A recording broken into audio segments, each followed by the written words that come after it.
Shalom, Erev Tov, good evening from Jerusalem, Israel. This is Mr. Lowell Joseph Gallen, founder of the Root and Branch Association Limited.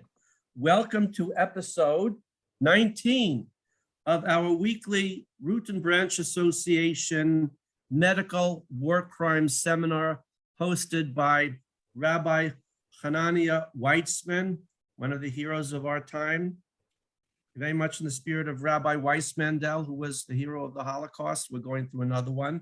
And we welcome Rabbi Weissman's guest, Chava Dagan, Rivkah Asoulin, and Gilla Weiss. I would have said that in alphabetical order, but I didn't have time to look at it closely enough.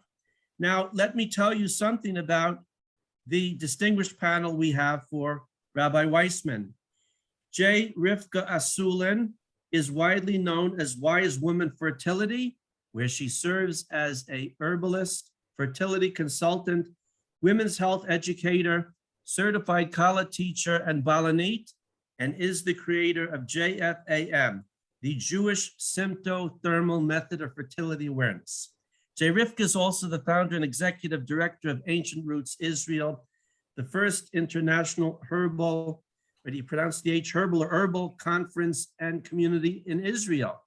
Chava Dagan runs Nettles and Pins, a farm website and folk school, folk is in quotation marks, where people of all ages can come together to learn forgotten traditional skills, such as crafts, gardening, and holistic care of plants, animals, and humans, using nature as both medicine and food. Chava holds a degree in psychology and is certified in natural health, colonic hydrotherapy, and herbalism. She is the author of a book on natural parenting, Mother's Pearls, The Revival of Parenting, available in both English and Hebrew, to help parents reconnect to themselves and to their children. Chava continues to write blogs about these and other various topics. Chava served in the Peace Corps, where she learned many of these outdoor skills. It was there in the jungles of Sri Lanka that she began reading, connecting to and delving deeper into the Torah as a guide for life, resulting in her making Aliyah. Chava, together with her husband, have 6 boys, and they live in the Southwest Negev Desert. You can connect with Chava at Nettles and Pin, Chava at NETTLESANDPINSCHAT, Nettles and Pins chat, on Telegram or through email, listed on her website, nettlesandpins.com. Gilla Weiss is a birth doula and herbalist with a background in massage therapy, who serves both her local community and women worldwide. As the mother of 8 kids, including one with special needs, Gilla combines her experience of birthing, nursing, homeschooling, and conscious parenting with her skills in the healing arts to empower women as they transition into motherhood. Gilla also creates herbal products and offers hands-on herbal workshops. Through these workshops, she has led and continues to lead women to tap into their ancestral feminine wisdom and to gently encourage them to trust this innate intuition to help in healing themselves and their families. Gilla can be contacted through her website, sageandhoney.com. And now, without further ado, let me hand the mic over to our host, Rabbi Chananya Weissman. Chananya, it's all yours. Thank you very much, Lowell. Welcome to our 3 panelists and to everybody who else is joining us tonight. Also, a reminder, if you have any questions for me or our guests, please put them in the chat. We will try to address as many of them as we can, and I think that there's going to be a lot of questions tonight. It's very apropos that for Parsha Shmos, which is the Torah portion that we read this coming Shabbos, we have Shifra and Puah, the Jewish midwives, who clashed with Paro. Paro's goal was to kill the Jewish baby boys, and Shifra and Puah acted as great heroes to rescue the Jewish babies. They stood up to the king. They were not afraid for their lives. They stood up to him, and they rescued Jewish children. And that is very much the same challenge that we're dealing with today, where governments all over the world, people in power, are coming for the children. Israel, like in many other places in the world, has made it very clear that they intend to inject the children. They're going into the schools with their mobile killing units, and they intend to inject all the children. And it's up to the Jewish parents, really the women, most of all, the mothers, to stand up to them and save the children. So on that note, I want to turn the show over to our first guest, Chava, who's going to say some words, and then we're going to have a few words from Gilla, and then we're going to open it up to a moderated panel. So Chava, it's all yours. Okay, thank you so much for having us. So you kind of opened with the whole COVID mess, but I think we can kind of take it back even further, where this even came from. Why are people putting their kids in this position? Why are they just giving up so easily? Without this fight, there needs to be some kind of a fight. They are parents. Our parents are the ones who are protecting us from all of the bad things. It doesn't matter what, corner it's coming from. So where did this start from? Why is this passed so easily with everyone's eyes closed and no sounds coming out, no protests in front of closing schools and the mess that they should make? So I would look way, way, way back. This has been going on for generations. This, you would call it a separation maybe, or a disconnect of the parents in their relationship with their children as parents. So a mother, her one goal in life, her God-given attribute would be to protect her children, right? So why isn't she doing this? Why are there so many that are just giving up? So when you kind of look at it, and again, I wrote this book many years ago as a new mother in Israel. I was looking around and I saw this in mothers, and I didn't know anything myself, but I saw this, they have the baby in some hospital setting usually. So the doctors are in charge. And then she hands the baby off to a metapeled or a kindergarten or some other teacher or someone to take care of the child. And she goes back to her career or whatever. She wants some time alone. But it was like, this is not just now in 2000 and whatever. This has been going on for generations. My husband is Israeli and his sisters did it. His mother did it, and so it goes back, and this is what they are taught. This is what mothers are taught. You have the baby, kol hakavod. Now it's time to let someone else take care of it. And that includes breastfeeding, right? Give it a bottle. You did your job. So there's this, I saw it, even though I didn't know anything. I saw it and I had to write a book to try and help people to get back this connection.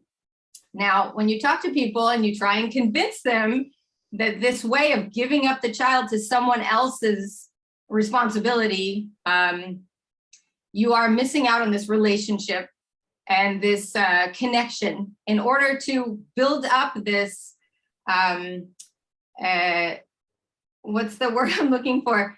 It's God-given to protect your child. And if you don't have that connection through the breastfeeding and looking at your child and holding your child and going through all the messiness of having a child, you kind of, it's easy because then you don't really know what's going on. So I wrote this book. Please God that it helped a few people. But as the years went by and I had more children, whatever, I am still continuing to talk to people and try and sort of get them to recognize this disconnect that mothers and fathers have. And through the years, I became also a farmer. So as a farmer, in an all natural setting, I kind of treat my animals like my children. We, through the years, have gotten various animals. Either we inherited them, we adopted them, we bought them, but most of the animals, and I'm talking across the board, chickens, goats, sheep, rabbits, cats, dogs, you name it. Most of them at birth or very soon after were separated from their own mothers. Chickens, as an egg, they take the egg and they'll put it in an incubator. So that chicken is born without a mother, essentially. Someone feeds it, but. So we get these animals and then they have their own young. And those mothers are literally unable to understand what it is to be a mother. And this is animals, yes, but you can definitely make a connection. So as I'm watching the transformation, we have to step in as our farmers and help that mother, actually help the baby. And the mother is kicking the baby. She won't let it nurse. She won't stand with it. She won't lick it after it's born.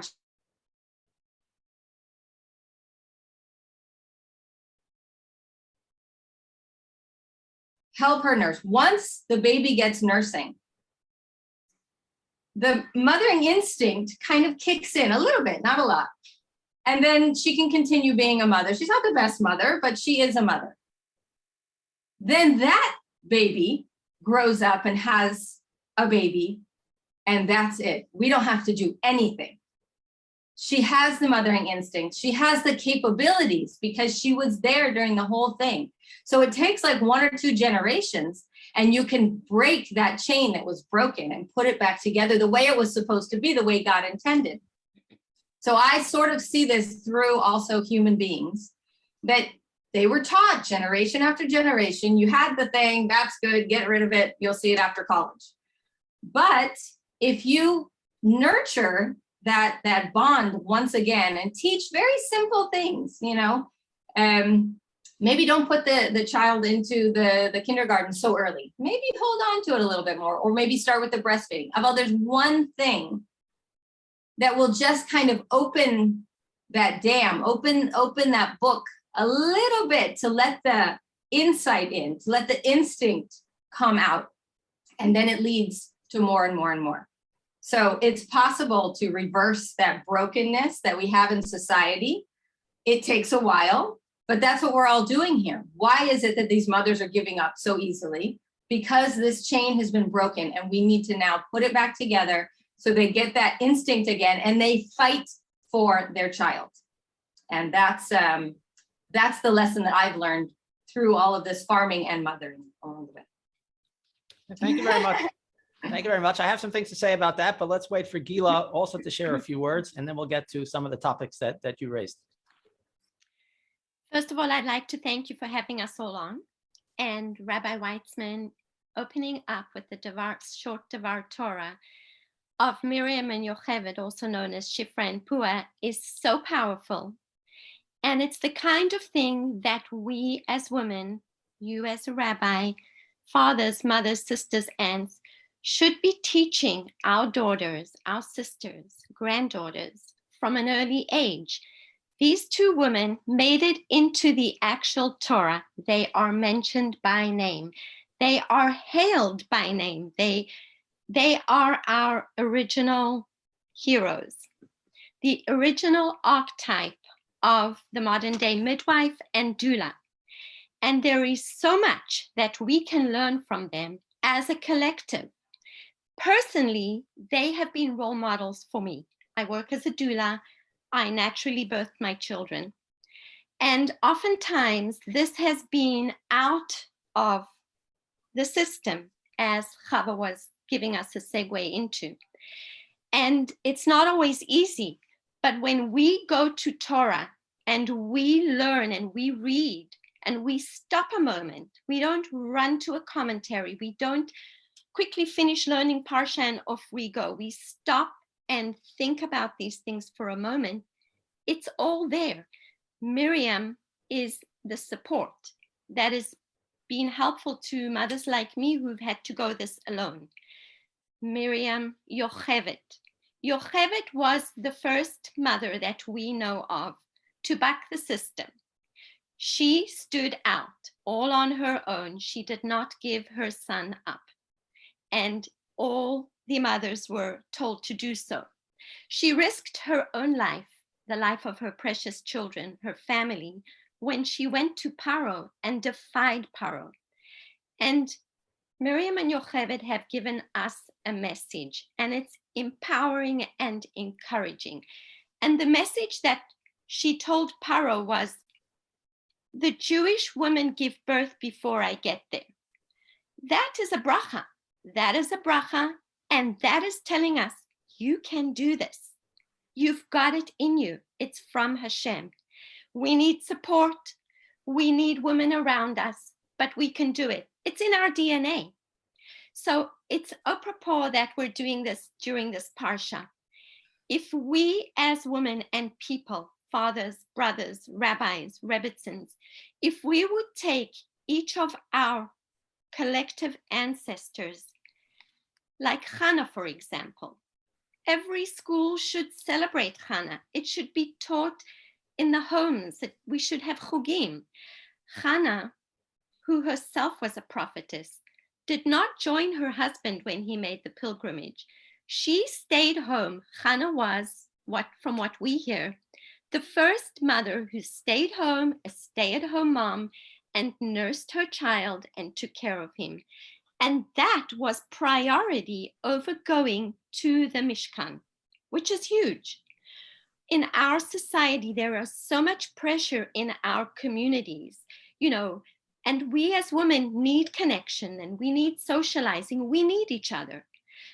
But we're conditioned to leave our kids in the care with someone else so that we can go to shul, or we can go and daven or hear a shir.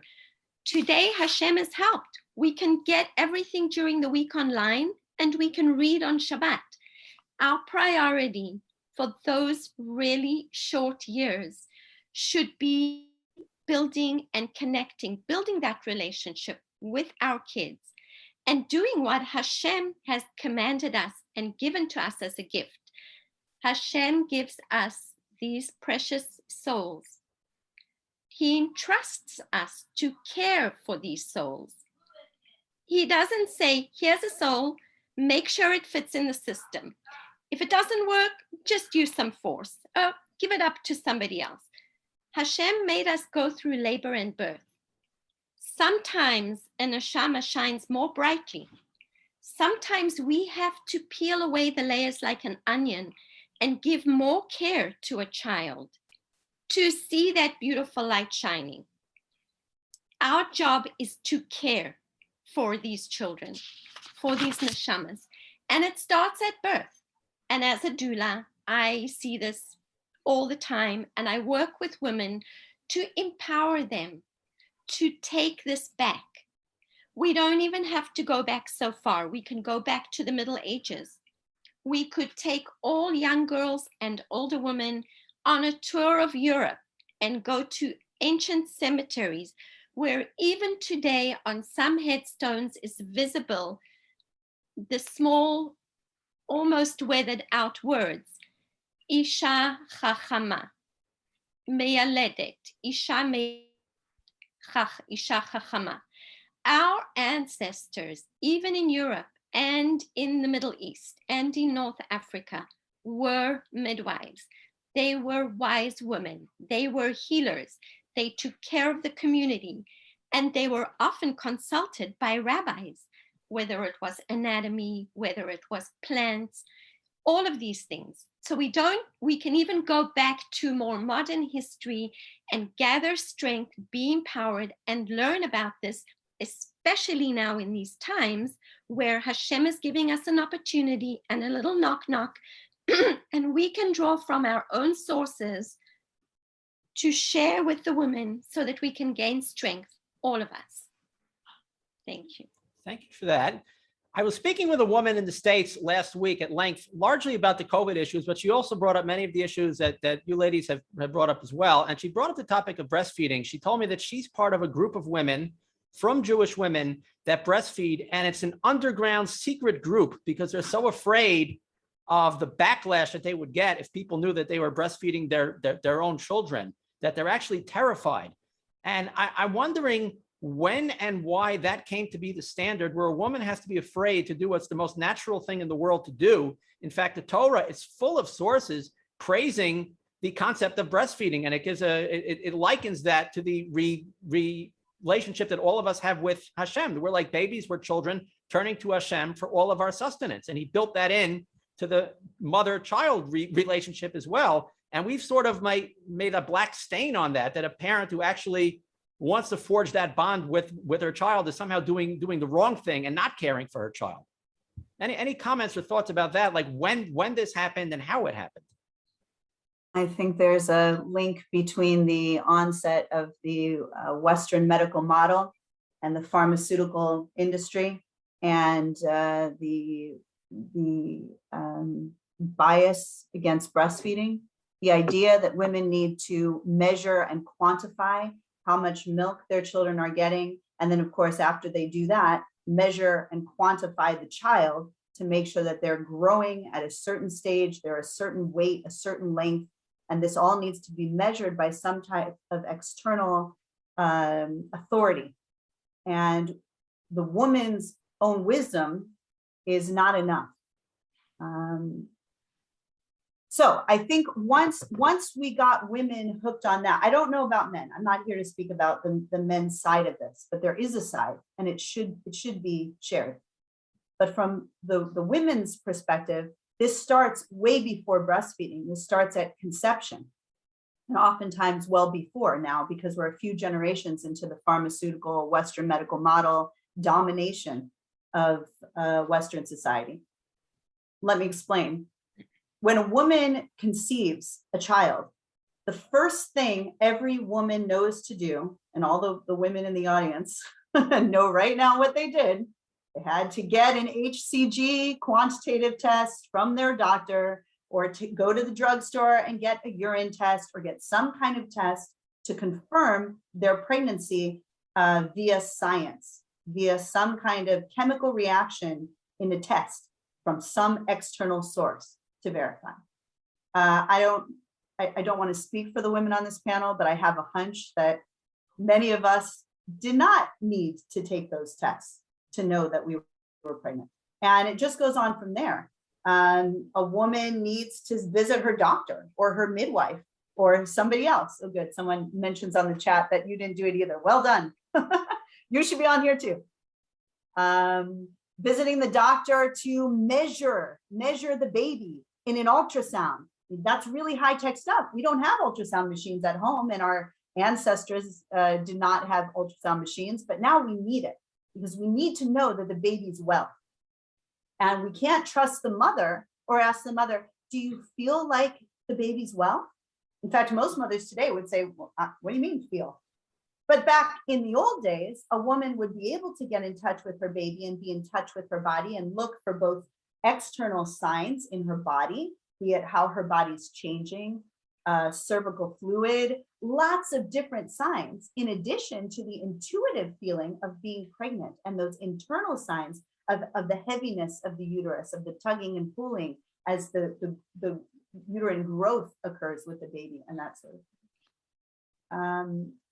I think that that's one side of it, that we made it very clear to women that they couldn't trust themselves about how their baby was. But the Western medical model went the extra mile with this and made it so that women couldn't even trust themselves about if they were healthy or not.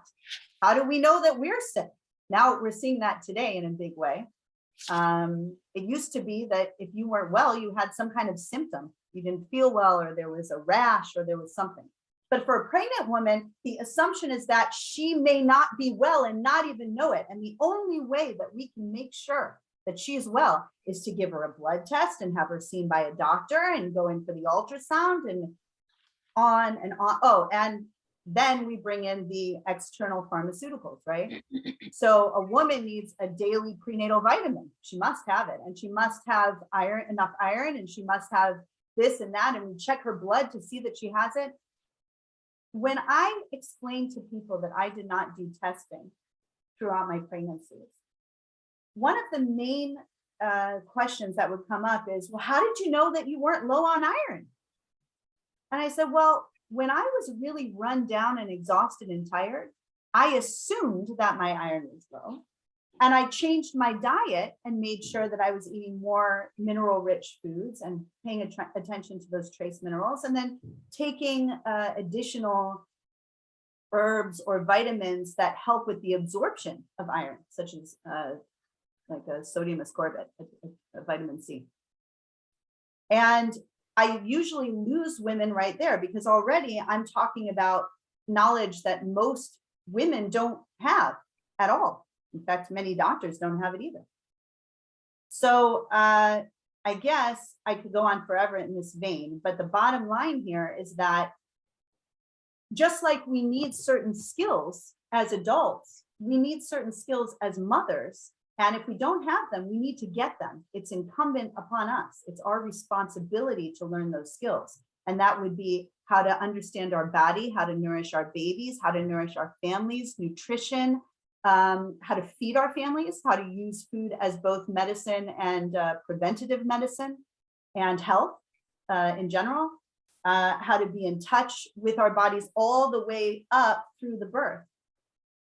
We can get into that whole subject about the actual birth, but we could be here for 5 hours and everyone watching would be able to talk about their birth stories, because women love talking about their birth stories, because in general, birth in our generation and in my mother's generation and all the way up through post-Shoah, post-World War II for sure, are very traumatic.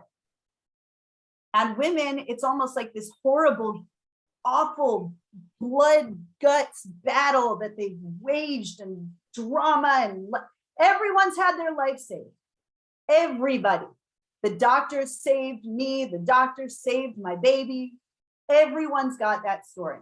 And so when I tell people that I birthed at home with a friend or with a lay midwife who has no certification, or by myself in a room alone by myself, I also get all those questions and reactions about, what if something happened? What if you needed a blood transfusion and Pitocin and all these drugs and so on and so forth? And the idea that women did not birth in hospitals with pharmaceuticals for millennia is so foreign to women that there's not even a space. It's so far out of the paradigm that it's difficult to even have a conversation about that. So hopefully that's what we can do tonight.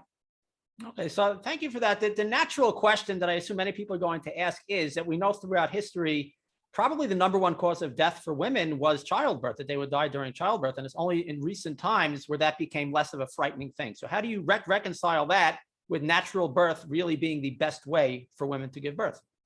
So if we actually go back in history and study and do some statistics, if we can, and pour through books and records, it's again part of the system of fear, the mechanism of fear. We have famous story of women who died in childbirth. And anywhere you go, I'll give an example of today, for example. I work as a doula, and until COVID, I did work in hospitals as well. And most people are not aware that there is a statistic of maternal mortality in every country from the hospitals. Women die today in childbirth in a hospital setting, and some babies, some infants don't make it. There is infant mortality as well. And if we go back, we will find that there is a story about someone who died in childbirth, and there are dangers. You know, there is inherent danger in anything, in any procedure. However, if we look statistically, if most women died in childbirth, we wouldn't be here sitting having this nice talk this evening. The amount of people that survived the ancient times to reproduce to where we got to where we are today does not make mathematical and statistical sense. If we put that next to the paradigm that is fear-based, and we are told that that was the biggest threat, in fact, it wasn't. And in the early 19th, 18th century, when women moved from birthing at home to birthing in the hospital, there was the biggest if we want to quantify, more women died in childbirth of childbed fever in a hospital setting than they did at home. If you want to talk about the US, for example, go to a state like Alabama and go meticulously through the records, and you will find that in the early part of the century, most of the midwives were Black women with no education, and they kept meticulous records of their birth. There are at least 2 or 3 who have become famous in recent years due to the fact that people have gone back and looked at the history and have actually done the math and seen that the percentage of infant and maternal mortality was a fraction of the mortality in the hospitals. So when you have home birth and out of the system, it doesn't mean, oh, I'll just go into the field, have my baby, and all will be well. It means educating our daughters, our sisters, our friends. It means supporting. It means today we have so much information, but put that against a hospital policy that many doctors and nurses and midwives will say to you quietly in the corridor, we know this isn't the best, but this is the policy. So it's not best for mom and it's not best for baby in the majority of the cases, but it serves the system. And if anything happens, as long as the care providers have done A, B, C, and D, it's not their fault. And this fear-based, this fear and panic induction of us is, you can see it in today, and you could have seen it 20 and 30 and 40 and 50 years ago. If in a county or a state or a country, there is a death from a home birth, it is sensationalized across the countries, across nations, across states. Imagine if in the city that I live in, Boca Raton, Florida, every time a woman sadly dies in the hospital, or take the state or Miami, it was sensationalized across the mainstream media. No woman would step foot in a hospital. Essentially, the women wisdom, the wisdom of the ancients, the broken chain that Chava so succinctly explained, I talk on about. This chain has been broken. That chain had all the knowledge, the education, the different positions that a woman can do. They palpate and can tell the position of a baby. Many care providers today do not even palpate a woman's abdomen. They rely solely on ultrasound, even though the studies are showing that it's not so accurate. So just to give you a small snippet of how we got to where we are and what the real truth of the matter is. I'll open it to Chava and Rivkah, who can add to that. First of all, it's the same thing with the birth, but it's also going back to, you were talking about breastfeeding from this woman. I think it's been so long, again, generations of this. You can call it brainwashing. You can call it, brainwashing is actually the best. The same thing that's happening today. We have to have the, jab. We have to have them saving us from this virus, whatever. It's the same thing with that. We can't trust our bodies. We can't trust our immune system. We can't trust our own milk. We can't trust our ability to take care of the children. We can't trust our ability to have the children. So all of a sudden, we must rely on them. And when you do it generation after generation after generation, it really goes into the heads of one mother and then the next mother. And then we get to the point where breastfeeding is illegal or almost illegal, considered illegal. Why? Because now we have gotten to the point where there is no such thing as trusting your own body or your own mother. No way. We must have those hospitals, the doctors, the experts, the politicians, everything else. So it's the same with trusting. It's all coming back to trusting. We have this innate ability to have, care for, protect, and educate our young. We have it. It's all here. It's all inside.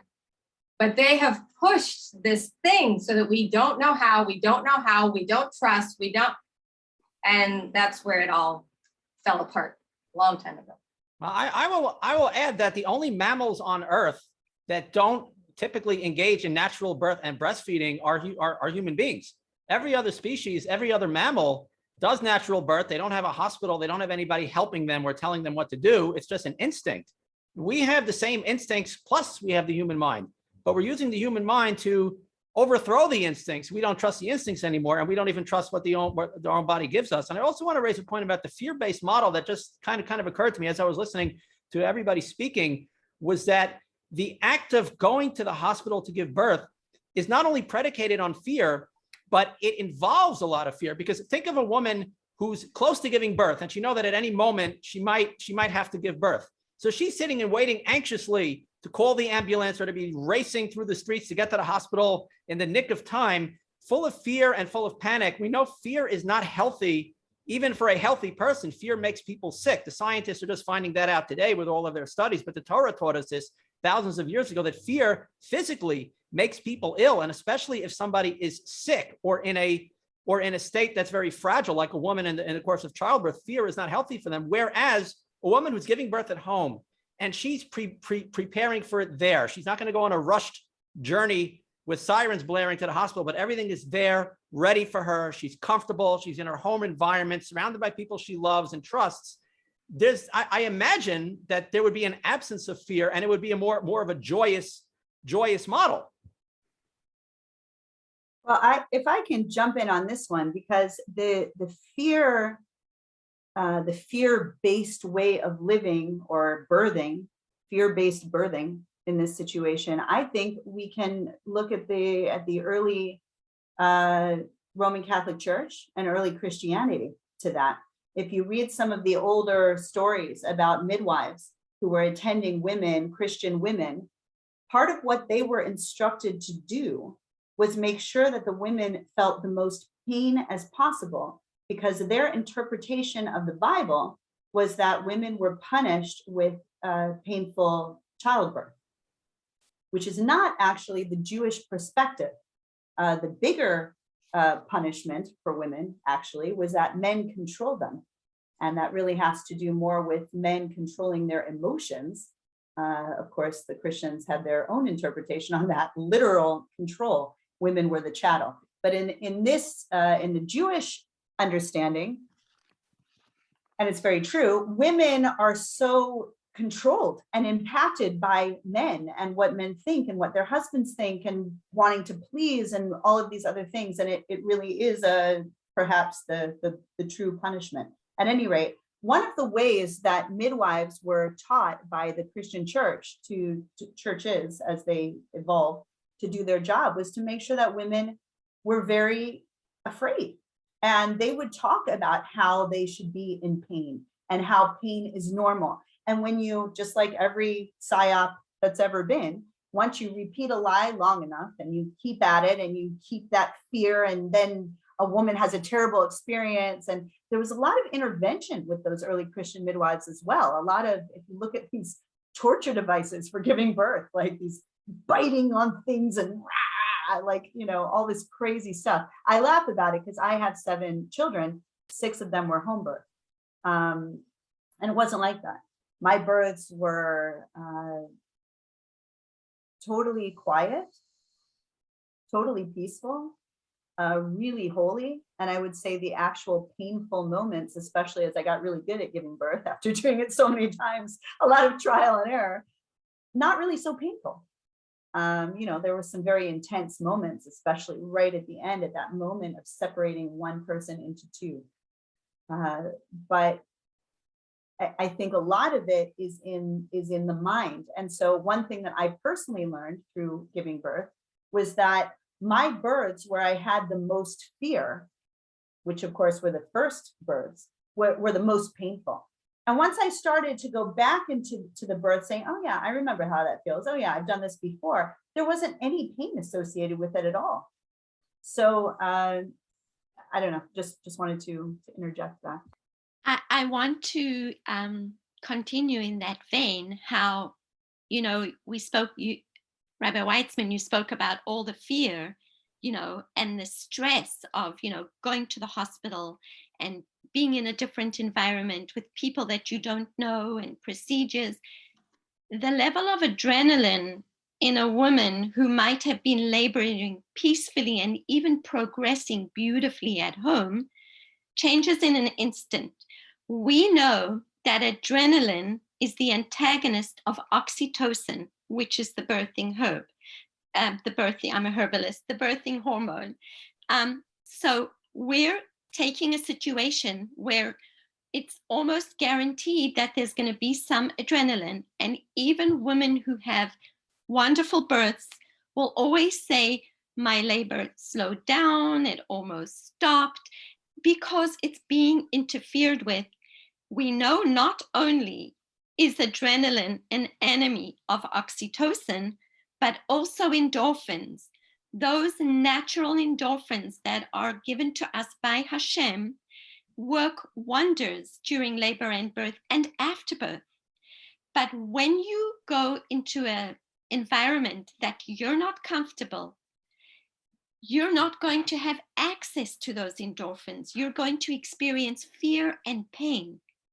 And at a woman's most vulnerable point, when she's in labor and she's stressed and she's in pain, when you have fear and panic and, interventions that are offered, many women are powerless to access those God-given hormones of oxytocin and endorphins. And in an environment that is conducive to those, there's work done by the doctor Michel Audin, the French doctor, who did so much research on women and childbirth and the fear factor and the hormones. Women being in an environment that they feel comfortable, warm and dark and supported is night and day when it comes to the birthing experience. The interventions, I think, is a critical point, because that's one of the keys to having a peaceful, healthy birth, is having the mother, who should already be very well in touch with her body, which she's developed and cultivated those skills throughout the entire 9.5 months of pregnancy. It kind of comes to a culmination, all those skills she's learned during the moment of birth. And once you bring in interventions, and many people don't realize how insidious these interventions are. Even a home birth midwife coming to a birth and saying, we have to walk, we have to keep your contractions going. It all is sending a message to the mother that some kind of external person has information they don't have, and starts to cause panic and fear and disconnect from the mother turning inwards into herself. And now she's gone outwards looking to some kind of authority to tell her what to do. And she becomes very vulnerable and afraid and fearful and malleable and manipulatable. Just made up that word. So very, very critical in birth for the mother to be able to hear herself. And all those, maybe a mother will decide, I need to be walking. I want to be walking. And maybe she'll decide, I want to be sleeping, as I did through one of my births, to the dismay of the home birth midwife who had just arrived and demanded that I get up and get this thing going, or I'll never give birth, right?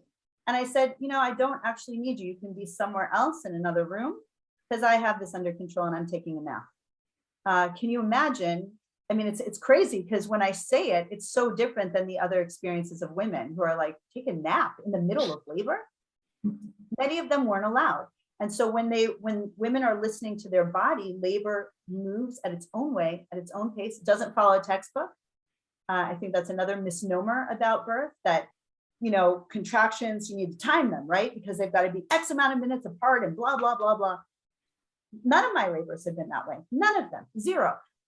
In my birthing contractions, which is the contractions a woman has at the end, where is active birthing, and that can take a range of time. I had one birth where I had a contraction, waited for 10 minutes, had another contraction, felt the baby coming out of my body, had to wait another 7 or 8 minutes, had another one. These sorts of things would require huge interventions, and do at a hospital. Pitocin and emergency C-sections, and quick, we need a heart rate on the baby, and oh my gosh, the heart rate dropped, and which are all actually normal during contractions, decelerations of the baby's heart. And yes, it creates a lot of fear and interventions, and creates ultimately a very dangerous birth situation, which of course then the mother and the baby have to be saved from, and then they walk out of it saying, thank God we were saved. I want to switch gears slightly. Talk about baby formula. We talked about breastfeeding earlier, and I see a spiritual aspect to it between not only breastfeeding, but the choice between mothers have between breastfeeding and using something artificial that comes from a laboratory. And I think I want to get your perspective on this, that when we believe that the scientists are able to manufacture milk or a substitute for milk that's better than what God put in your own body, that this is healthier and better for the child, it sort of sends the message that what God did for us is inferior and defective. And I think that's the overall message of scientists today, especially Western scientists, that everything God gave us, there's something wrong with it and we can improve on it. That they could give us better eyes, better bodies, better immune systems, better baby's milk. Everything God gave us is lacking. And I see that as part of the overall war on God, that they're trying to be God and take over God's business. Do you also see that message in this? Go ahead, Rivkah. Of course, absolutely. Oh, that was easy. Okay. I mean, I think all the conversation so far is kind of begging the question, how do you get out of this matrix? Right? I think that's kind of really the question, is how did we go from not having any tests in our pregnancy? Again, I'm not speaking for everybody. I mean, sometimes maybe we wanted a test or we felt that we needed a test, but that came from within, I would say probably for all of us. It wasn't an external, and on this week you do this, and on this week you do this. And this is just the leading up. I mean, we're just talking about 9.5 months and maybe, a day of birthing. But what goes beyond this, and breastfeeding, breastfeeding halachically should be up to, 4 years for a healthy child and 5 years for a child with some kind of special needs. It's a Shulchan Aruch, you know it better than I do. I used to know it. I'm not an expert in that area. Okay, so somebody who is, chime in.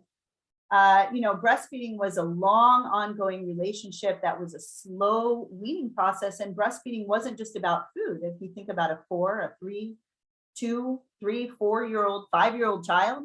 I think generally speaking, it was up to the age of 2.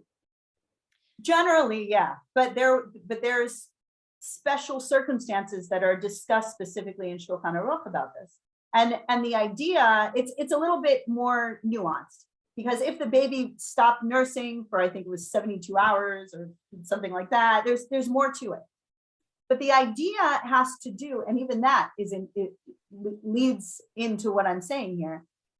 It's not about the nutrition at some point. It's about the bond and the closeness. So if we can, transition a little bit forward into the education sector, where we, specifically fathers, have a mitzvah to educate their children and to educate each child according to his or her way, then of course we have to step back and say, well, how would a father who isn't breastfeeding and didn't give birth and isn't bonded in the way a mother should be, and we don't even have that today, how would a father know how to raise a child according to his way? Which to me talks about the ideal Torah marriage, what the relationship would be between the father and mother, where the father would be consulting and also observing and also very, very present.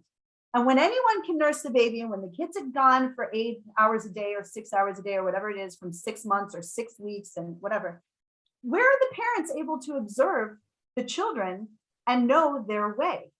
How can they fulfill this mitzvah? We're throwing the mitzvah in the garbage. We're not doing it. It's one of them that we're just willfully not doing, and we have no good reason for it except we want some time alone. It's too hard. I don't like to wake up in the night. I don't know what I would do with my kids. I can't be in the house with my kids all day.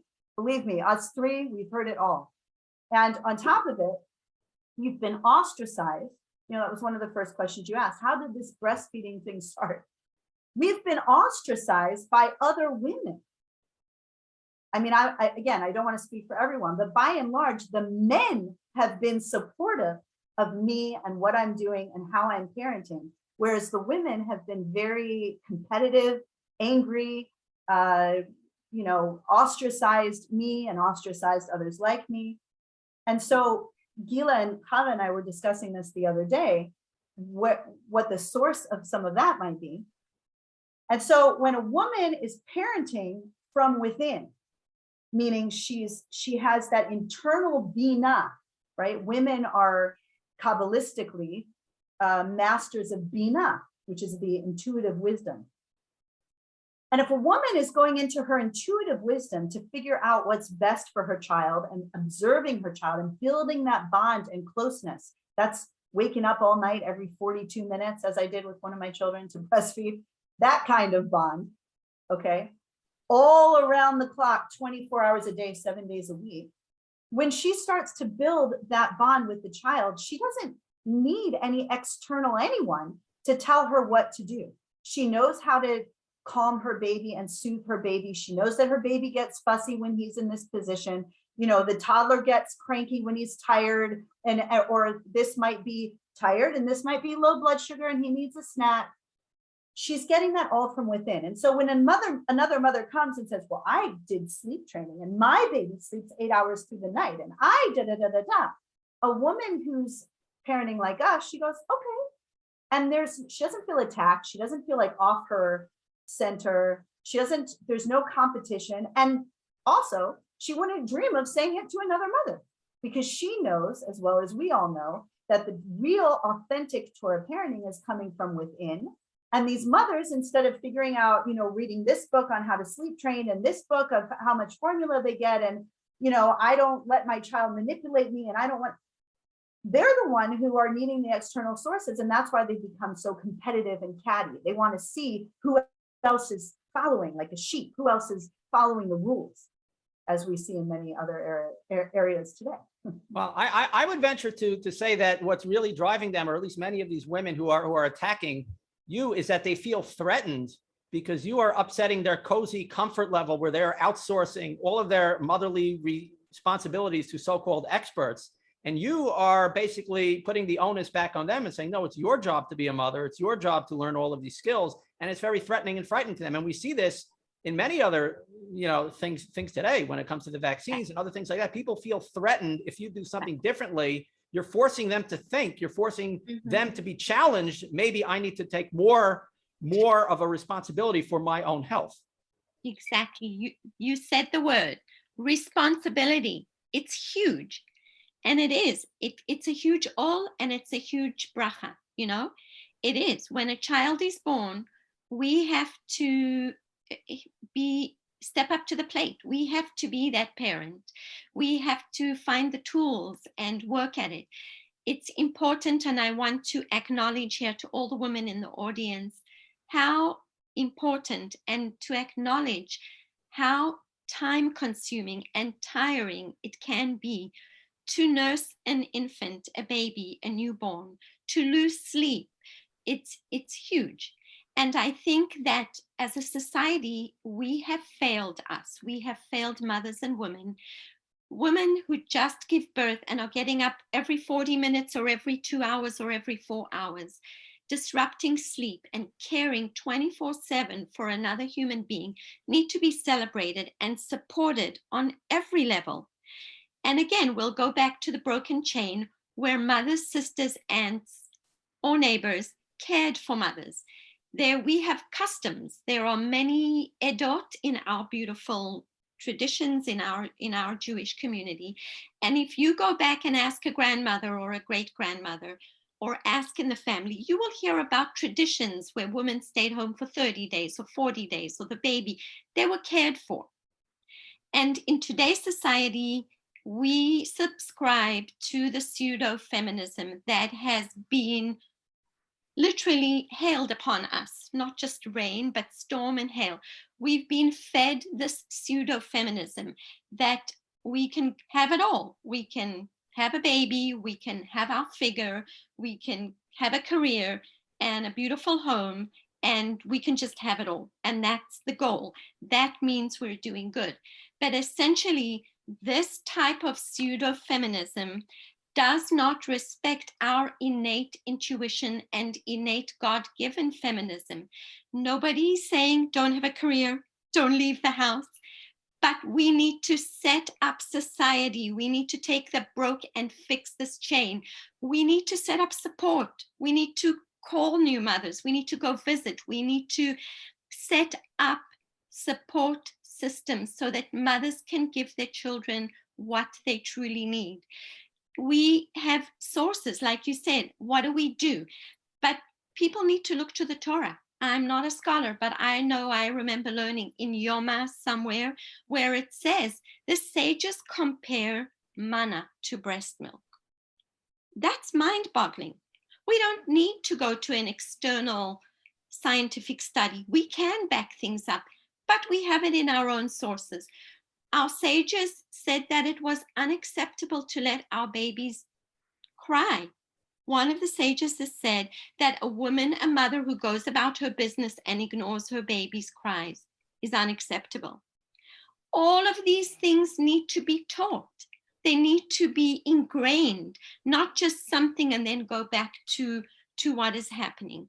And I think that this is really, really important. And where we need to start today is to inform, educate, empower, and have these support systems, because many women have so much to gain from the relationship, from the bonding, and think of the next generations as well. It's a fraction of time in the life of our children. It's very intense. It's not easy, but it is so worthwhile. And it's what we're meant to do, but we can't do it alone. We need support. So open it up. Yeah, I'm really glad that you brought up praising women who want to be mothers in the full sense of the term, because the Western model of an empowered woman really downplays and underplays being a mother. They see that as being a burden. Having more than one or two children is a burden. Women should get married later and have children later in life after they've already accomplished the things that they really want to accomplish in life. And that is an afterthought. Maybe they'll have a child or two. They really downplay what it means to be a mother, as if a woman who's a stay-at-home mom is like the worst punishment a woman could possibly have, because she's missing out on all of these wonderful other things that she could be doing with her life, when it's really just the opposite. I mean, when we look at the women in the Torah, Rachel, Leah, they told Yaakov, if I don't have children, then I'm as good as dead. Now, again, there are women who are unfortunately not capable of having children, or they're not married, we don't have children. Obviously, their lives have great value. But the message they were sending is the thing they wanted more in life that gives the most value to their life is being wives and being mothers and having children. That is the most important expression of being a woman. And the Western world downplays that, even to the extent that one of the first things that happens when a child is born is the doctors come with their needles and they start jabbing the child, sending the message that your child cannot live and cannot be healthy unless we are taking care of him right now. Your child has no chance. The world is going to kill your child. Your child is going to die if we don't come and save him immediately, and there's nothing that you can do. We alluded a little bit to this pseudo feminism. Gilla was talking about it. And it really is, it's all of this that you're talking about. And the funny, ironic thing, and we were talking about this the other night, real feminism is exactly what you're talking about. Being a mother, embracing your feminism, your feminist qualities and attributes and wisdom and innate everything. And the ironic thing is that once you become a mother and you've raised your children and you've gone through everything, health and sickness and everything in between, you come out of it, like we all have, with skills beyond any apprenticeship that you could ever acquire. These are skills that you then can use in whatever business or whatever endeavor that you wish in your life. And you've got it because of your children, because of what you learned as a parent. So it all kind of comes back to real feminism in the end. The idea of the Eshet Chayil that we say every Friday night, it's all in there, but it's not all supposed to happen simultaneously. There is a the woman is a likened to the moon in our tradition in Judaism. And so there are times where the woman is full on, full light, illuminating everything. And there's times where she's pulled back and she's into herself. She's fluid. She's not the sun. She's not a man. She's very different. And so when in those early, I would say really the first 15 years of parenting, where people were making fun of me and my neighbors were making fun of me and saying, wow, you really can't do anything with your life, which lets you know how little they think of the people who are educating their children, by the way, because that's what I was doing. I was homeschooling my children and I still am. Yeah. it's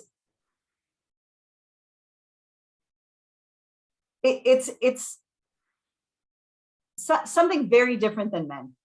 And women are coming into their own power when they're embracing that kind of moon phase in and out. And so in those early years, while I was being ridiculed and I was kind of quietly pulled back, really building those relationships with my children and educating them and doing the breastfeeding and doing the birthing and all of these other things, it was quiet. And on the outside, people didn't see a lot. And then when all of a sudden I opened up 2 companies and I'm doing all these things, I was talking with Gilla and Chava about this. How many women have their own websites and their own companies and they're all entrepreneurs? I mean, it's just kind of, I don't think it's coincidental that we do. These are skills that we learned by coming into our own as females. And instead of trying to be in competition with males all the time, which again, I don't want there to be like any misunderstanding. I run my own businesses. But that came after I was done taking care of my primary responsibilities, which were my children when they were very, very young. And I will throw it all away at any moment that I need to go back to being the backbone of my family and making sure that they have what they need, which is very different than a man. My priorities are very different. And yet I still run 2 businesses. Just like the Eshet Chayil, who was running her own businesses and running the farm and all of these other things. But the ability to be able to move, fluidly through these different stages is something that's very feminine. And when I go and I decide I'm going to compete with a male, sure, I can work a job and make that my priority and get rid of my kids and not, have someone else feed them, nurture them, care for them, be there when they say their first words, there when they learn how to walk, which by the way, maybe if more parents were watching their children learn those skills, then they would have an innate belief in our ability to grow without an external teacher or source to teach us. I think a lot of parents, their kids come home from God potty trained, or now they're walking. Wow, the Gemenet must have taught them. No, if you're home with your kids, people teach themselves in their own way, in their own space, in their own time. And that goes right through the homeschooling. Some kids, I have a kid who didn't even think about reading until she was, 11 or 12. And so I created that open space. Can you imagine what it would have been if that child was in school? I would have had psychologists, I would have had teachers, I would have had everyone trying to, and this child is a bookworm. This child has read more literature than any of her peers. And she has severe dyslexia to boot. All the more reason that she needed that space and time to resolve those issues for herself. I feel like I'm going into so many directions as women do, but the idea of getting a diagnosis like dyslexia or ADHD or something else, and then the parents need to give the kids Ritalin and they need psychological evaluations and blah, blah, blah.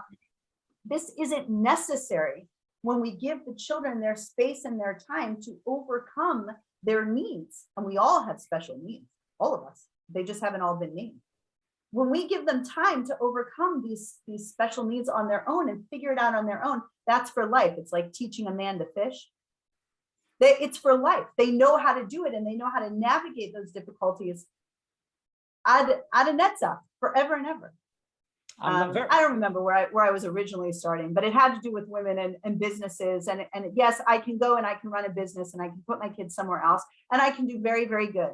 And I can look at all the men and say, nah, look at me. I did this just like you. But what am I gaining?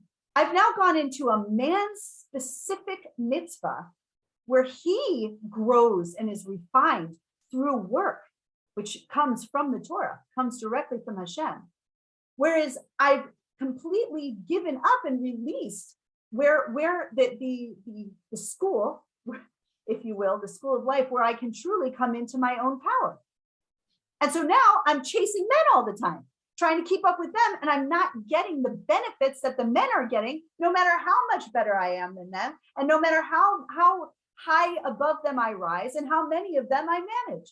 I'm not getting any of the spiritual benefits by going the male route.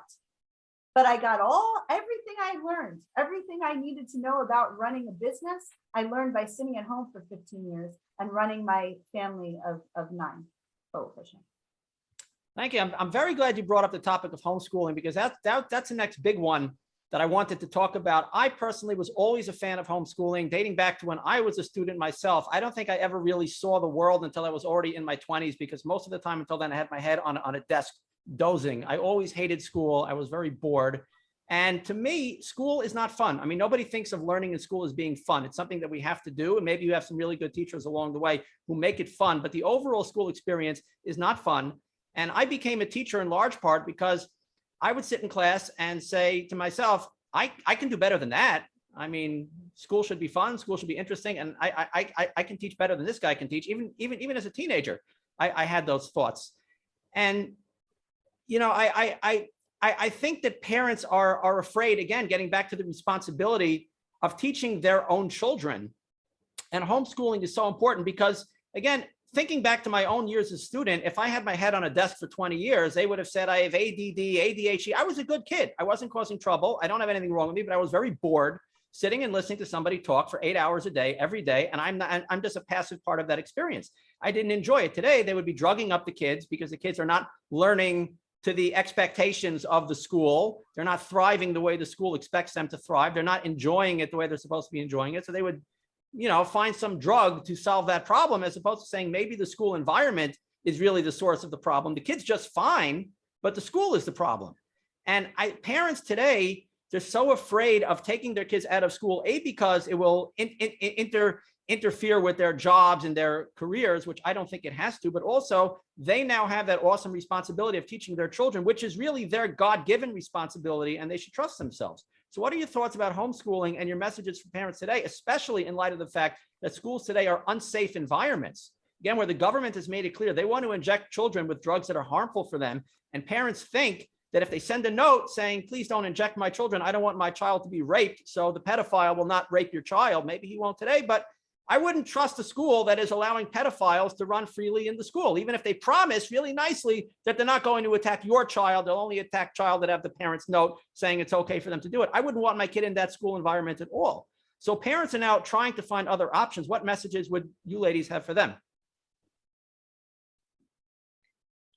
So I would start with the fact that homeschooling today has come a long way.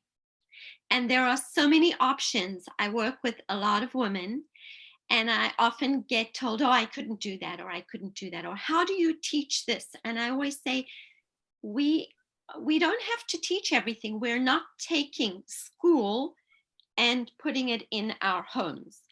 The kids learn organically in the home, whether it's about meals, whether it's about where the food comes from, you know, shopping, growing, preparing, you know, doing bills, everything. Children live, and through living, they learn organically what it means to live, what it means to be part of a community and a family, and how to run a house.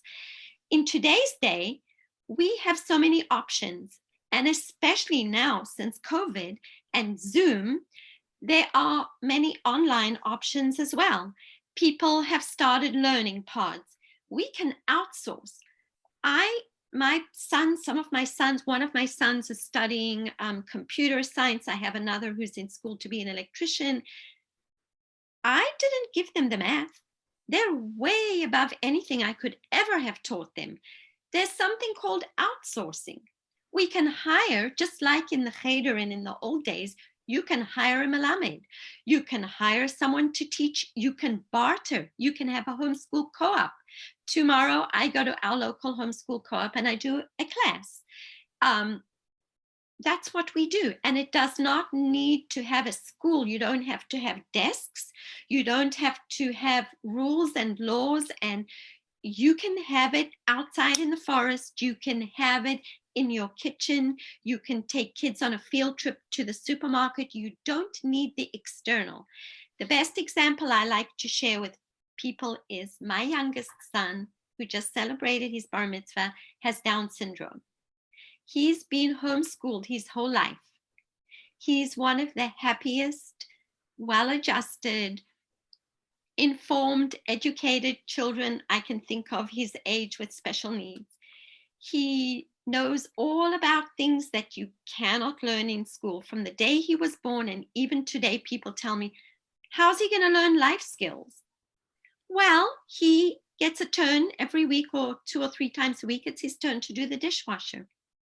He folds laundry. He lives with us. He's very much a part of life every single day. And he absorbs all of this in his home environment. And when he needs to go to the bathroom, he goes. He doesn't need somebody to accompany him, a stranger. When he's hungry or thirsty, he has nutritious food at home. He's not dependent on the external. He mixes with people his age, younger, older. He comes on errands with us. He knows how life works. And I use this example because it's a kind of extreme, and it's the kind of thing that even today people say to me, well, don't you want to put him in a school for special needs? And what I want to say is, and I know that I speak for Rivkah and Chava as well, we work with women and we help women. We are available to be contacted to help, not only to help, but to steer women to learning pods or groups or people that we know that can help them where they live, where they can join. Nobody has to do this alone. And that's how I say you get off that train that is running to nowhere good.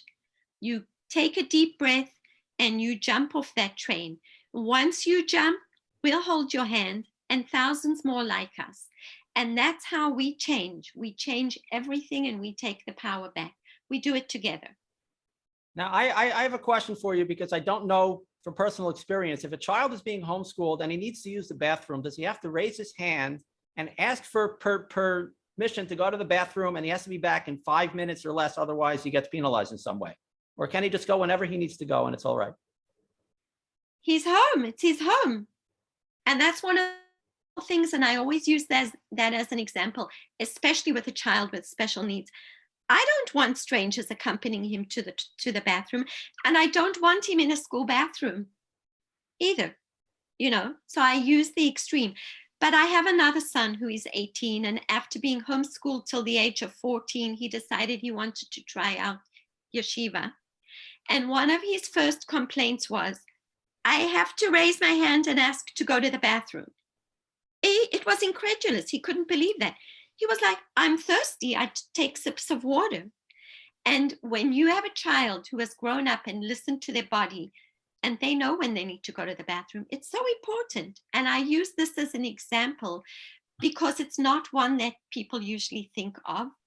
But when someone is homeschooled, they're in touch and in tune, and they are empowered. They have a self-awareness that you cannot teach. Well, I'll tell you, as a teacher, I tried to make classroom learning fun. Of course, I was restricted by the rules of the school, and I had a lot of fights with the administrators over the years, but those stories are for a different time. But one thing I told my students was, and I was only recently out of graduate school myself. I was in my 20s when I first started teaching, and I told my students, look, it's a long day. It's hard to listen to people talk all day. If you're bored and you feel like taking out a book and reading or doodling or doing anything you want by your desk, I don't care. I'm not going to be offended if you're not listening to me the whole time. Just do it quietly. If other people want to listen to the class, let the class go on. But if you need to doze off or put your head down or read a book or do homework from another class, I don't care. I trust you to be able to tune in and tune out as you feel that you need to, and you'll figure out how to best keep up with the things you need to keep up with. And if you don't do a good job, then you'll fail and you'll need to hire a tutor and you'll need to figure out a better way of doing it. But I'm trusting you to figure out when you need to listen, when you don't. I'm never going to punish a student for not listening to me when I'm talking. You're a phenomenal teacher and we need more like you. Oh, thank you. So many parents are going to listen to this and they're going to say, this homeschooling sounds wonderful. It's really great. I'm almost sold on the idea, but what about the social life? I want my children to have friends. So my answer always was, the cost of sending a kid to a Jewish day school in the States is what now, $20,000 a year? So I would say for $20,000 a year, I'll buy my kids as many friends as they need. But what would your answer be to this real, fear that parents have that their children are going to be socially ostracized or stunted by homeschooling? So I can just say we live on a moshav, and I try to push the extra children away because there are so many coming, visiting, playing soccer, in and out. It never, ever, ever ends. And another very important thing is that homeschooled kids don't learn this box of, I only speak to my own age. In my classroom, this is how I relate to people, only my own age. Homeschoolers, they go to the bank with us, they go to the post office with us, they go to the grocery store with us. They interact with every level. It doesn't matter if you're the highest rabbi, some doctor in a hospital, whatever it is, they don't feel this, I'm not worth anything. They are on a level because their intellect is also on a much higher level because, as Gilla was saying, they have an innate idea of who they are and they're not ashamed of it. And so they can talk to adults, they can talk to, strangers, they can talk to teenagers, and they interact and they all play and there is no problem. No problem. They find each other. Children are very curious. They want to interact. They want to ask questions, and they'll find whoever's in the area and connect with them. That's been my experience.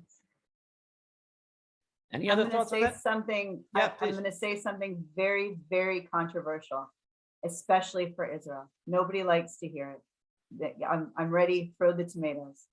I don't think friends are that important. I don't. Friends come and friends go. I have 7 children. Their best friends are one another. I didn't have that. I have a very complicated family relationships, unfortunately. And how many of us have complicated family relationships? That's become the norm. But it doesn't have to be that way.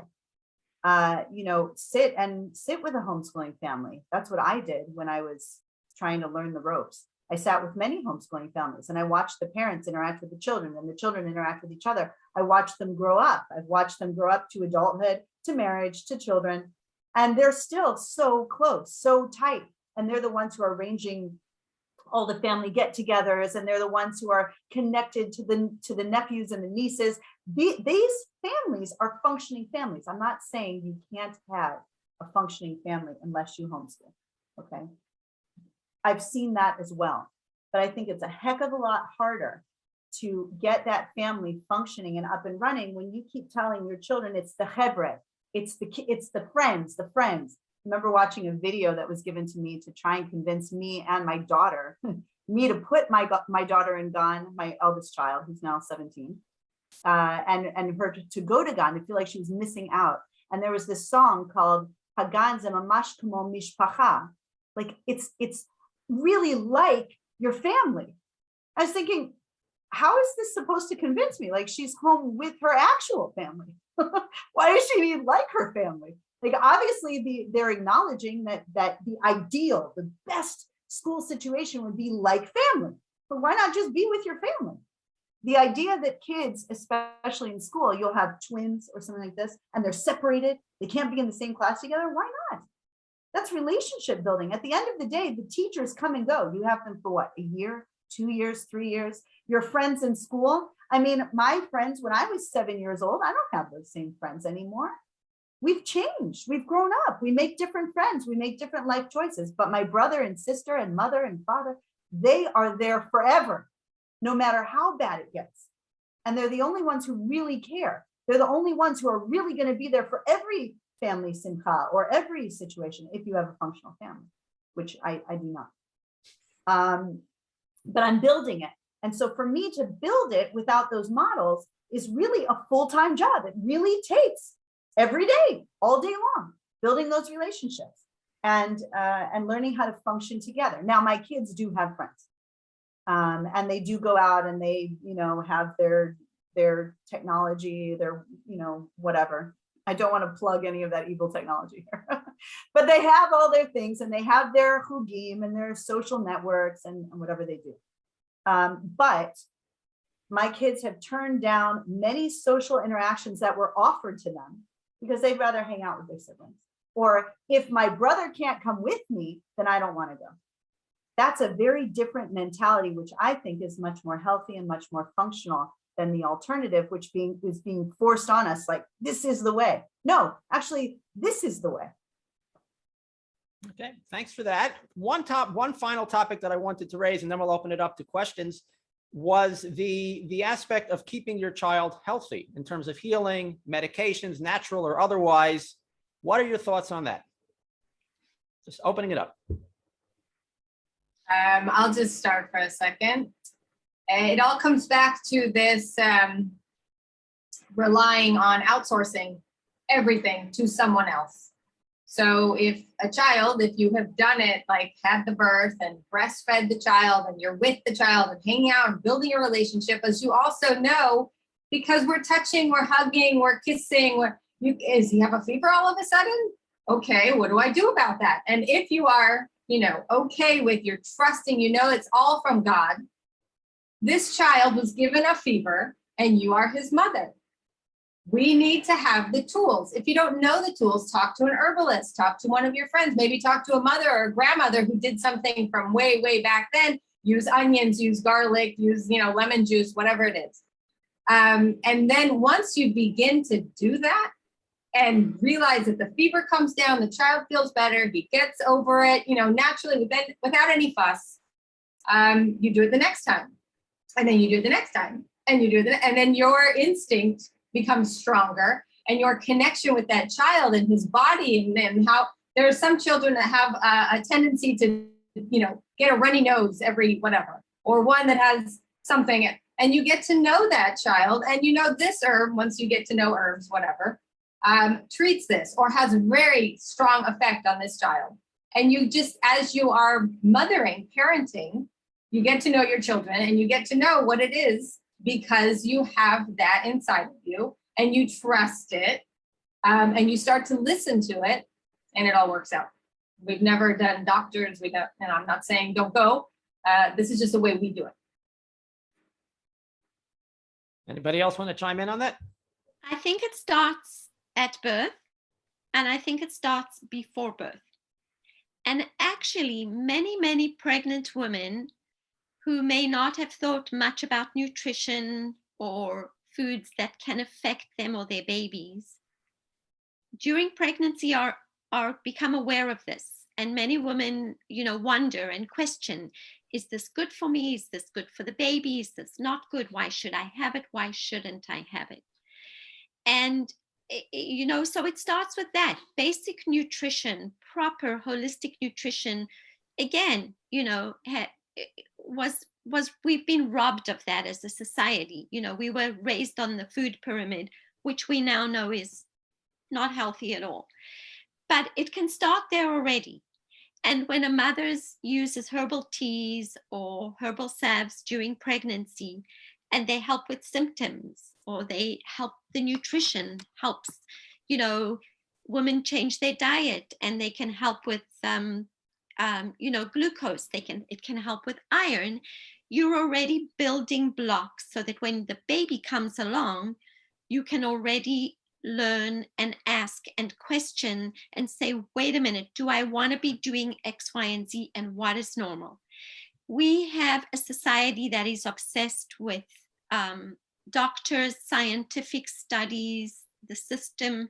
So I often counsel women to look to holistic doctors, pediatricians, holistic, studies that can verify certain things. And I find that's a good stepping stone into coming into the empowerment of taking this back to yourself. Sometimes when I say, well, someone will tell me my grandmother, like Chava said, used onions, but that's bobamaises or sipure safta. So for someone like that, I always say, fever is a big deal. That's one of the biggies. Somebody has a baby and fever and everybody gasps. And everyone, again, the fear-based is, oh my gosh, are they going to have a seizure? God forbid.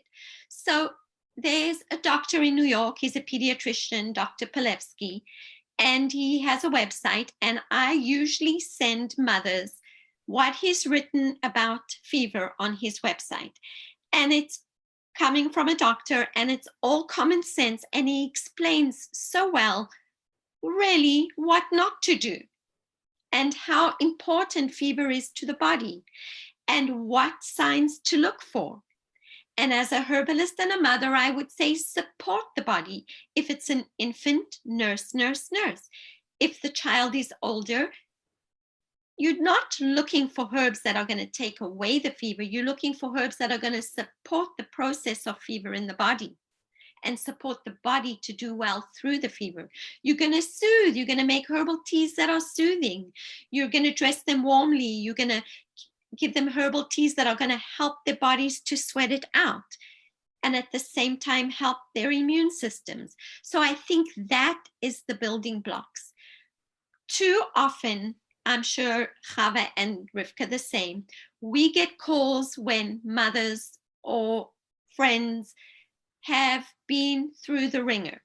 Their child has been on every medication. They've been on antibiotics nonstop, and they're still getting ear infections. All of these things. And really, it's incumbent on us to get the word out, preventative.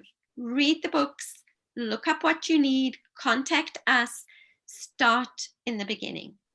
When COVID, sorry, Rivkah, go ahead. I wanted to say that for parents who are being attentive to their child and clued into their child, when your child starts crying and runs a fever in the middle of the night, you don't have access to doctors. I think that's step one. And having that feeling of, I need to be able to take care of my baby immediately and not be reliant on, navigating Maccabi's website and setting up an appointment. And then I need to get the baby packed up and get a ride. That's crazy. You need to be able to care for your baby right away. And we talked earlier on about skills we need to acquire, basic skills that parents need to have, like how to nurse, how to give birth, how to cook nutritious food, how to heal children from common childhood illnesses that every child has multiple times in their childhood, is one of those basic skills that every parent must learn. And it's incumbent upon you and me, all of us, when we have a baby, to know those. So then, in order to get those, you need to go, and like Gilla said, for a mother who only trusts the doctors, you send him to a doctor's website where he says the common sense, whatever it is that starts to whatever authoritative book a woman needs to kind of get her started. Like, oh, I can hold my baby when he's crying, or I can let the baby have a fever, or febrile seizures are actually caused by the speed in which the fever increases and not the actual temperature, or how the body will naturally not go beyond a certain temperature unless there's some kind of external source like heat stroke. All of this information is now part of my toolkit and all of our toolkits. And we just know it going in so that we can assess and evaluate and heal our own children. So this is why I created, you can see around me, Ancient Roots Israel back in 2019. And we had our first international herbal conference. We have a community. We're on Telegram. We go to our website, ancientrootsisrael.com, to learn more. But this was about empowering people, parents or not parents, it doesn't matter, all people, to stop being reliant on pharmaceutical medicine and to be able to go into their own backyard or on the corner of the street, identify plants, God's medicine that truly heals without all those side effects. That's another thing. As a parent, the first time you put your kid on an antibiotic and then you have a little baby girl with a yeast infection afterwards, or what, all of those negative consequences of pharmaceutical medicine, you start going, I don't want it. The cure is worse than the illness. I don't want my baby to have a yeast infection because they used antibiotics. And I don't want to create super bugs that they're antibiotic resistant, or have a kid who's got ear infection, so is on antibiotics for literally years on end with all of those negative consequences. I want real solutions that don't have negative side effects. And in order to do that, you need to look at medicine that Hashem packaged in the plants around us. It's already in the perfect proportions. And so the side effects are none or very minimal for these types of medicines. And also I'll throw in there homeopathic medicine for those who that speaks to, which is really energetic medicine. But you don't even have to give, even if you don't know how to deal with herbs or how to choose a homeopathic remedy, we know, here you go, from the science, right, of looking at molecules of water. When you speak to them nicely, they'll kind of form those nice crystalline patterns. And when you say negative things, they get all warped and messed up. Just some, if you need the science, there you go. You can look up those studies. I don't, because I know when I talk to my kids, if I'm short-tempered and exhausted or whatever, and I snap at my kids, they are crushed inside, crushed. And I know that when I tell my kids, you look beautiful today, or thank you so much for your help, I love you so much, I'm so glad I'm your mom, those kids just open up, their light shines out, they're beaming. And so even with a sick child, with a sick baby, instead of letting them cry it out, where I wouldn't even know if they were having a fever, right? I would have the baby, nurse the baby, whatever, see that they're running a fever. And then I would start the soothing, cooing, shifra and puah, we talked about, those soothing, cooing sounds. Your body knows what to do. I told all my little babies that. Your body knows what to do. Hashem created your body to heal. You're going to be just fine. Take a deep breath. I love you. I'm here for you. All those soothing things that bring about healing that we've all but forgotten. Yes. Speaking of fever, in the early stages of COVID, when people were getting fevers, which is the body's natural reaction to kill the virus and cure them, the so-called experts were telling them to take an aspirin to kill the fever. And that's what was making people sick and making them go to the hospital, where the experts then finished them off. Or the body was doing a perfectly good job of healing. It was already programmed by God to know exactly what to do with this novel virus that it had never seen before. It automatically knew what to do to heal itself. And the experts stepped in with their chemicals to impede that from happening.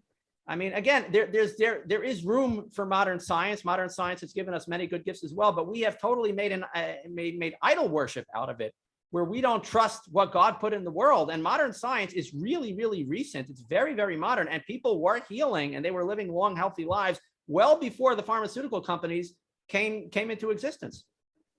And these drugs that are passed out like candy, like the aspirin you mentioned, the Ecamol, the ibuprofen.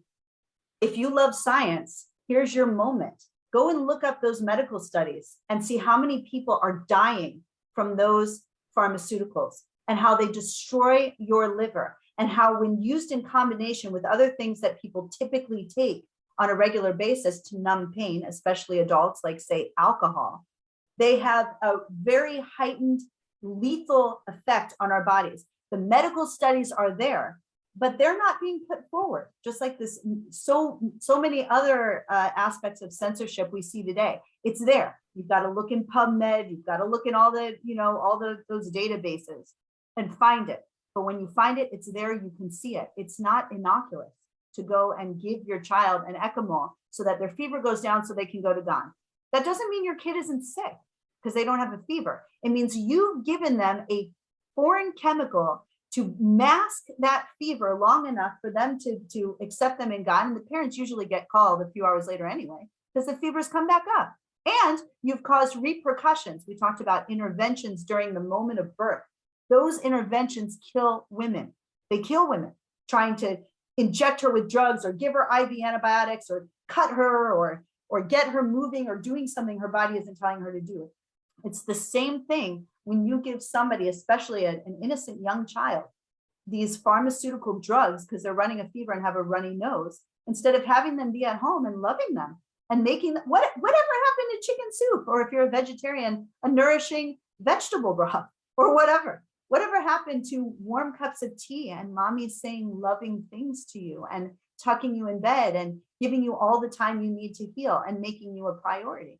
Well, we are so dependent on drugs today that we feel the need to find a drug for every problem that people. And when people are having a hard day at work, or their kids are wild, or they're in a bad mood, or they feel sad or depressed, they've got to take a drug to make them feel better. And of course, as you mentioned, every drug has side effects, so they have to take a second drug to fix the problems that the first drug is creating, and so on and so forth.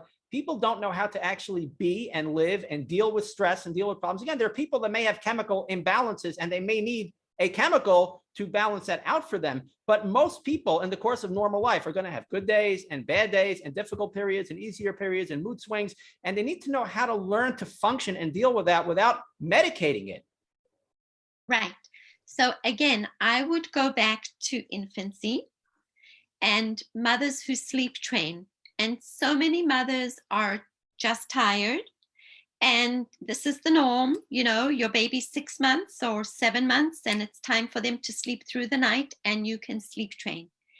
And as a doula who works with women, I can count on more than one hand women in recent times that have been in touch with me and followed the directions of sleep training, only to find out a week or two later that their babies are not only no longer thriving, but have lost weight, which is a huge issue. And then, this is a huge problem, because here we go, and they trusted the outside influence. A baby who experiences being left to cry, or being left to feed itself, or being left, to put itself to sleep without its mother and cries, has elevated levels of cortisol.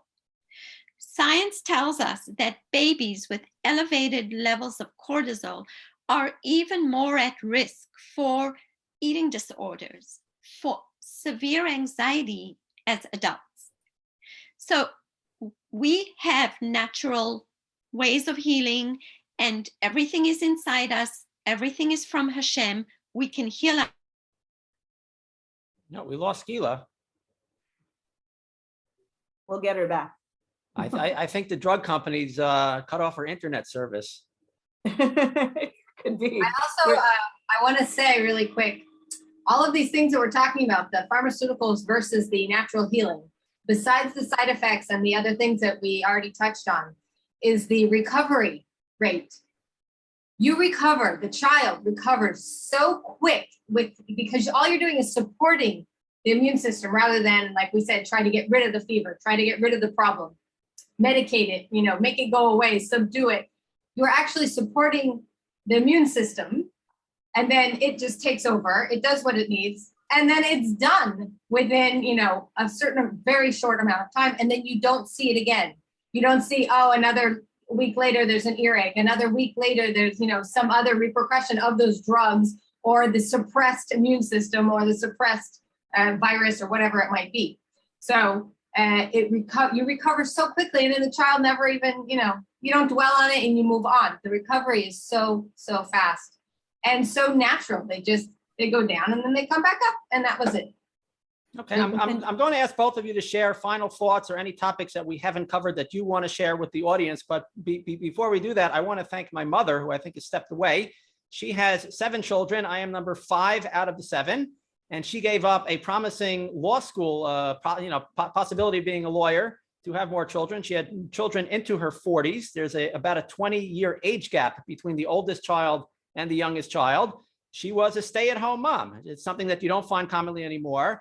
And it really made a big difference in my life that when I came home from school every day, my mother was there, and not a nanny or an empty house or a babysitter. My mother was there every single day.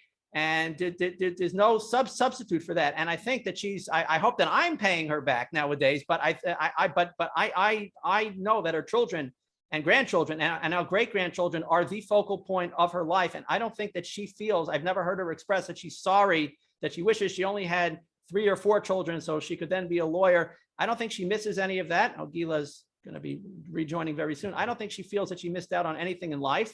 And I feel that the fact that she had as many children as she did, she's always said that was the best thing that could have happened to her. So I want to thank her publicly for having me, putting me in this world. I didn't really have a choice. I was happy where I was until then. And sometimes I'm a little annoyed that she put me in this world, but overall, I think it's worked out well for everybody. So Gilla, welcome back if you wanted to finish the thought that you had earlier. Sorry about that. I needed to change chargers. So yes, the thought was that we really need to fix this system, and we need to empower to have the innate healing and to have the courage to listen to our intuition and to go with the healing where we are not responsible for so many things in our lives. We don't control our children. We have the illusion of control when they're very small for a very short time, and they will show us very quickly how little we control. So focusing on the relationship and including natural healing as something that they grow up with, something that is natural, something that we put much effort into, is something that hopefully the next generation and the next generation will do, because we're dealing with epidemic, I'm using the word epidemic, pandemic, quantities, quantifying amounts of people with severe anxiety, with depression, with so many issues. And if we can help our families, our children, to reduce that even a little bit and focus on the relationship, they may go through things we cannot control. They may experience anxiety. But as long as we didn't contribute to that anxiety and tried our best to give them the tools, the emotional modulation, like you said, we're all going to deal with things. We need to learn to deal with them. But dealing with them as a child, as an infant, with a parent who is loving, kind, and there for you, as opposed to the parent saying already, well, you're going to have this in life, might as well start when you're young, is very damaging. So the modus operandi of the healing mode, since they are little ones, is what we need to carry through. And as we fill our toolbox, whether it's herbs, whether it's acupuncture, whether it's parenting tools, will serve not us, but the following generations. And just knowing that should be inspiring to every mother to start learning and filling up that toolbox, because it will be like a ripple from generation to generation. Amen. Okay, final thoughts or any topics that you really want to get off your chest that we didn't cover yet in the program? I just wanted to go back just a little bit when we were talking about pseudo-feminism and real feminism and homeschooling sort of together. When you have chosen the real feminism and to be the mother and to take the responsibility and to be home with the kids and to care for them and teach them, right? Homeschooling, it's such a silly word, homeschool. It's really like life school or life at home. I guess we can get rid of the school. So it's not always mathematics and, biology and whatever, all these wonderful things. It's also how to be a human being. And when you are out on your career path, as you aren't home teaching your own children how to be a mother, a woman, a boy, whatever, a father. So again, with the herbs and the healing and like bringing it all together, it starts in the home.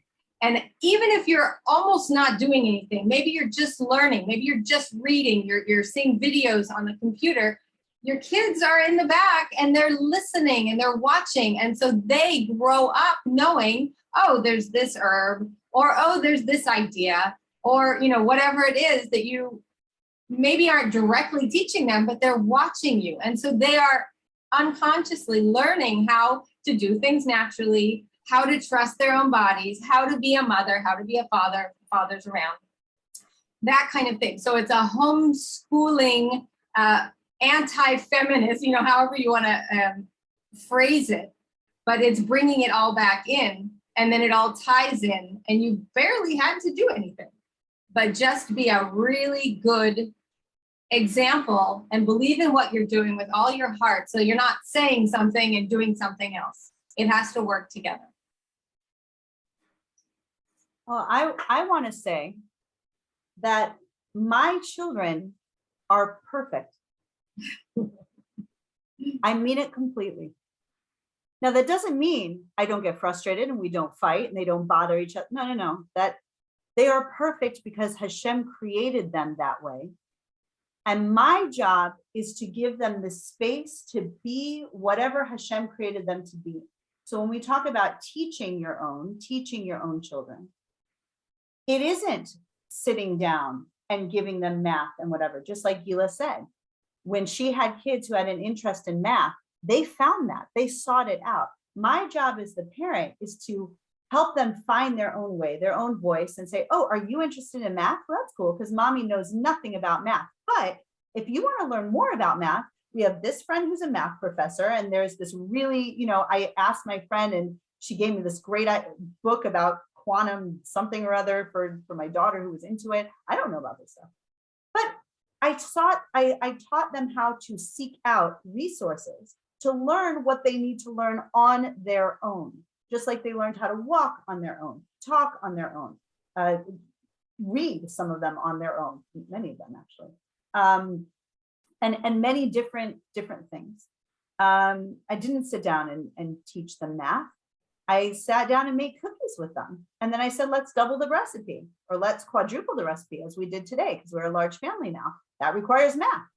And my kids have to do that. They have to do the calculations of 1/8 of a teaspoon quadrupled and this sort of thing, which I think many children who may be getting good marks on their math test probably couldn't do at home. So I think that's important. There's another thing that I want to bring up, which is a little girl that we know, a very sweet little girl. And she told her mother that she can't do school anymore. The teachers think she's dumb. She just can't do it. She can't keep up. She can't make sense out of it. She's actually a very, very smart girl. But it takes her longer to process information, and she just doesn't fit the pattern. She doesn't fit the textbook. She doesn't test well, but she can explain it well. This sort of thing. And her parents actually contacted me because she said, I want to homeschool. I want to homeschool like the Asoulin kids. And the mother contacted me and wanted some more information and wanted to talk about it. And, at the end, she just felt like, I can't do it. I can't do it. It's just too much. It's too much achrayut. Gilla mentioned that. How do you translate that? Responsibility. Yeah, responsibility. It's too much insurance, maybe, on me. It's too much on me. And instead, they took the daughter to a psychologist and got her diagnosed and started giving her a lot of different drugs. And then those drugs caused certain side effects and she needed other drugs. And in the end, this girl's really, really struggling right now. And at the time when I was watching it, I was thinking to myself, the mother is noticing that something's wrong, that something's not right with the child. And she's reaching out saying, I know what direction I need to go in, but then for some reason, she pulled back. Now, I'm sure her reason for doing so is very complicated. And I could never judge anybody. There's usually a mother and a father involved. The marriage has a dynamic. Both parents have to get on board with these decisions. They have to decide to support each other. It's not so simple as a mother just saying, I'm going to homeschool and then getting the job done. But these things, Chava, we had talked before we met tonight, and she talked about these little things, these little niggling intuitions that a mother has throughout the journey of pregnancy, birth, parenting, something that tells her something isn't right. This isn't good for my child. But to go from there and to actually take command of that, take a deep breath, get rooted, check in with the child. What is it that you need? Let's figure it out together and let's get it done. It requires a certain amount of self-confidence, self-esteem, support, or being able to go out and seek the support you need, like I said earlier, with learning any new skill. And these are the skills that are lacking. I guess I want to kind of bring it to the other end of parenting, which I really want to mention as a certified Kala teacher and Balanit, is that it is an embarrassment to me that that such a role exists to be a Kalat teacher. It's an utter embarrassment, and it should be an embarrassment to all Am Yisrael. It's unthinkable to me that when my child gets married, to talk with them about sex, their bodies, marriage, relating to between husband and wife, that I would outsource that to a complete stranger who got a certificate from somewhere and that's enough. That should never be happening. This should be something that we teach our own. We should have built that kind of intimate, close, loving, trusting, caring, functional relationships with our children, that when they go to get married, they come to us and we share with them all that information about their bodies, about their health, about sex, about birth, about everything. Just like the Torah tells us, we should be going to our elders for that wisdom. And we've stopped doing it. So the consequences of buying into the system or getting hooked into the metaverse or the matrix from conception on has long-term ramifications throughout your entire life. And as Chava said in the beginning, throughout many generations. It can be fixed, but somebody has to stop along that family line and say, I'm going to fix it.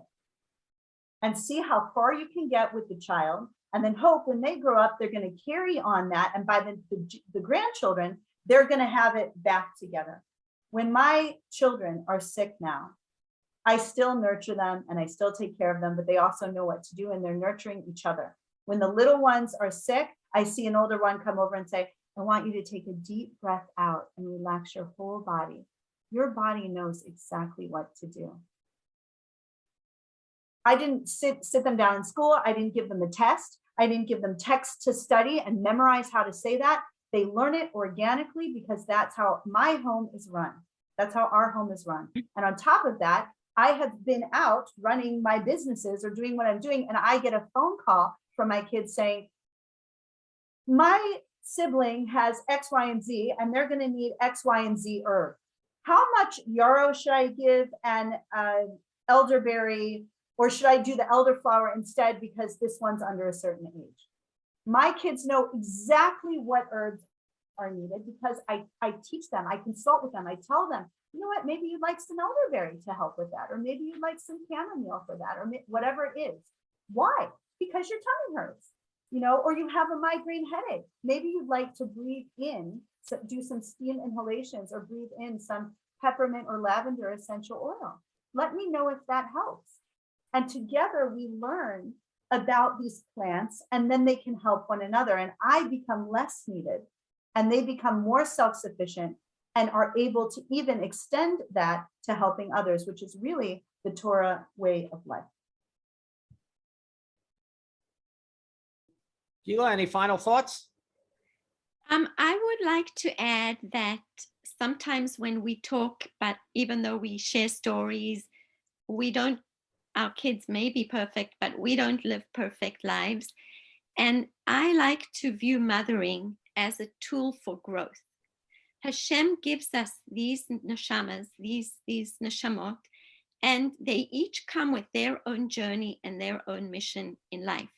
And it's not always what we might have thought or dreamt, or it might be something different. They may have different opinions.